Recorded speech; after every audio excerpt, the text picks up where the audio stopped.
In this lecture, the topic which we are going to see today is about swapping. Okay, so previously in the last video, I told you that we will be using the concept of multi-programming. Multi-programming is nothing but many programs are going to be kept in the computer's memory. Why many programs are kept in the computer's memory is because we want to increase the CPU utilization. CPU should never be kept idle, and so we keep multiple programs in the memory so that when one program goes for doing input output, the other program can be taken and it can be allocated to the CPU for execution. This will also increase the computer's response to the users. So we have to do multi-programming, and just see this diagram. So this is a portion, this is a representation of the computer's memory. So in this representation, one portion, the operating system is also going to reside in the computer's memory only. And then the other portion of the memory is going to be reserved for the user process. So one portion of the memory is reserved for the operating system, and the other portion of the memory is reserved for the user programs. So in this user space, multiple programs are going to reside at the same time in a multi-programmed operating system. So here the processes which are there in the memory may not complete their execution fully. So in case if you are using a round robin scheduling algorithm, then after every time quantum expiry, the process which is there in main memory may be swapped out, and one process may be taken from the secondary storage device. So I told you in the last class video, in the previous topic, that main memory is not capable of storing all the processes which are ready to execute. Suppose if you have 20 processes which are ready to execute, main memory is a volatile memory. At the same time, it does not have that much space to accommodate all the entire 20 programs as well as the data required for execution, all at the same time. So we need a bigger backup device. So that is done by using external storage devices. That external storage devices is called as secondary memory. Okay, so we can use any external storage device like a hard drive or any other disk drive, etc. That external storage device is called as a backing store. So what happens is all these programs or processes which are ready to execute will be residing on the backing store, and whenever there is a space in the memory, so main memory is composed of main memory, it can be imagined as a large array of words or bytes. That means when I say array, it means it is going to have multiple slots in which processes can be accommodated, and they can be executed. So whenever any such slot becomes free, then the dispatcher will check which process is now waiting in the secondary storage device or in the hard disk ready to execute, and it will swap in that process to the main memory, and the process which has currently finished its execution will be swapped out, or the process whose time quantum has expired will be swapped out back to the secondary storage device. This is the basic concept of swapping. So swapping is nothing but it is a mechanism where processes will be swapped in and out of main memory to the disk. So when processes are required for execution, the dispatcher will bring the processes from the secondary storage device to the memory. When processes finish their execution or when due to some other reason, then the dispatcher will swap out that process back into the disk. This is a simple concept of swapping. So swapping is nothing but processes move in and out of main memory onto the disk. Okay, processes have to be brought into the memory because main memory is the only place from where the CPU can, which the CPU can access for the programs to get executed. Okay, CPU can access only the main memory. CPU can execute the programs which are residing in the main memory, or the instructions which are residing in the cache memory, or the instructions which are there in the data which are there in the registers. Apart from this, CPU is not capable of directly executing the program or the instructions which are stored on secondary storage devices. That's why we need to do the concept of swapping. Okay, CPU cannot directly execute any program or instruction residing in the secondary storage device. That's why whenever CPU has to execute, we have to bring the programs from the secondary storage device to the memory. And whenever CPU finishes its execution, the dispatcher has to swap out these programs back to the disk. This is a simple concept of swapping. And why we need this concept of swapping? Let's say your CPU scheduler is making use of round robin CPU scheduling. So in round robin CPU scheduling, regardless of whether the process finishes its execution or not, every process is going to get a time quantum. And when the time quantum expires, the process has to be swapped out. When the time quantum expires, the next process on the ready queue has to be allowed to execute in the memory. So the current process which is already there in the memory has to be swapped out. So this is one situation where swapping has to compulsorily take place. So this is the schematic view of swapping. So you can see that main memory has to accommodate the operating system. It should also provide space for the user processes.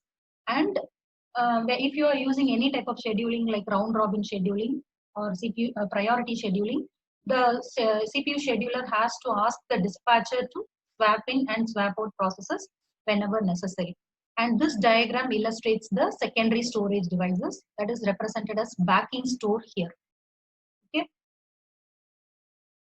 So one thing which has to be taken into consideration while doing the concept of swapping is if you are employing if the CPU scheduler has employed round robin scheduling, then the time quantum must be large enough to allow some amount of computing to be performed. Because I mean, if the time quantum is very small, if the time quantum is just 1 millisecond, then the entire process lifetime will be spent in swapping in and swapping out only. No useful computation can be done. And the process may take a longer amount of time to finish its execution because swapping is going to take some amount of transfer time. So if the process has been swapped in and out because of round robin scheduling, then the time quantum has to be large enough. That is one consideration. And the swapping of processes also should be fast. It should be done fast by the memory management unit of the operating system. Who will do this task of swapping is it is actually taken care of by the memory management unit of the operating system, and specifically it is taken care of by the dispatcher. So that has to be done fast so that CPU scheduler always has some ready to run process in the memory. And here in swapping, you have a terminology called as rollout roll-in strategy. The meaning of this rollout roll-in strategy is, suppose if you are doing the swapping because the CPU scheduler has employed priority scheduling. We know that in priority scheduling, the process with the highest priority is always given preference to be allocated the CPU. So let's say one process is already executing in the memory and a high priority process arrives in the ready queue. So in priority scheduling, in preemptive priority scheduling, the high priority process which is waiting in the ready queue will be allowed to execute the CPU immediately, will be allowed to execute in the memory immediately. The low priority process which has been executing in the memory will be swapped out. The low priority process will be, if a high priority process comes for request for execution, then the low priority process currently executing in the memory will be swapped out and the high priority process will be allowed to execute in the memory. So this concept is called as rollout roll-in strategy, because a low priority process is rolled out and the high priority process is rolled in. And when the high priority process completes its execution, low priority process is once again allowed to execute in the computer's memory. So this concept is called as roll out, roll in strategy.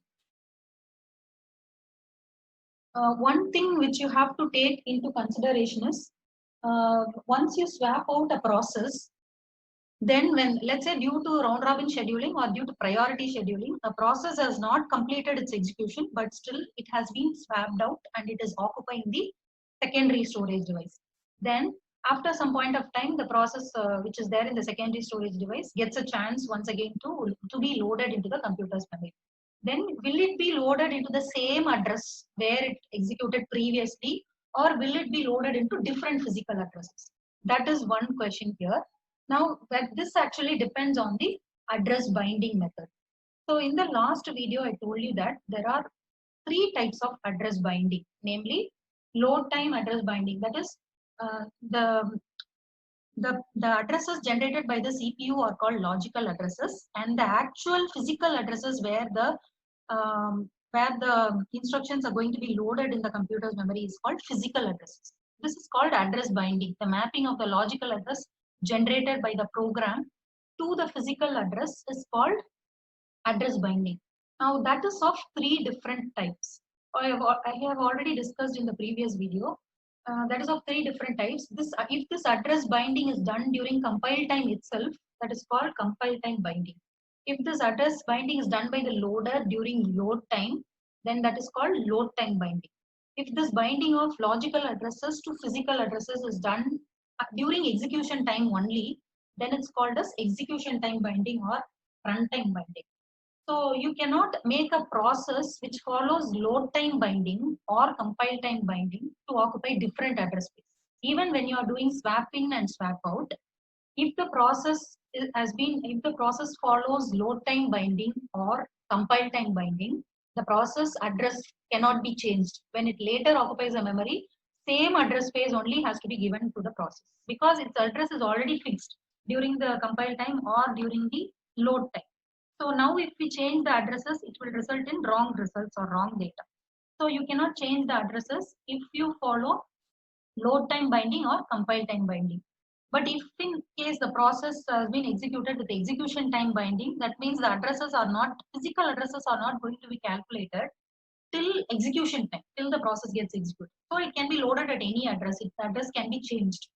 So in swapping, the swapped out process can occupy a different memory space if it follows the execution time binding method. But if it follows load time binding method or compile time binding method, then the process cannot be made to occupy different physical addresses at different points of swapping.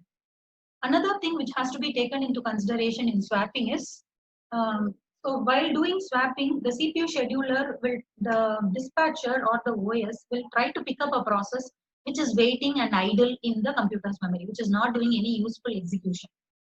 But actually that process might be waiting or idle because it might be waiting for some input output to get completed. And so that input output might not get completed because the input output devices might be busy. So in that case, if such a process has been swapped out, then the input output operation after its completion, if such a process is swapped out and some other new process is going to occupy that address space, then when the input output operation completes its input output and comes back, what will happen is it may try to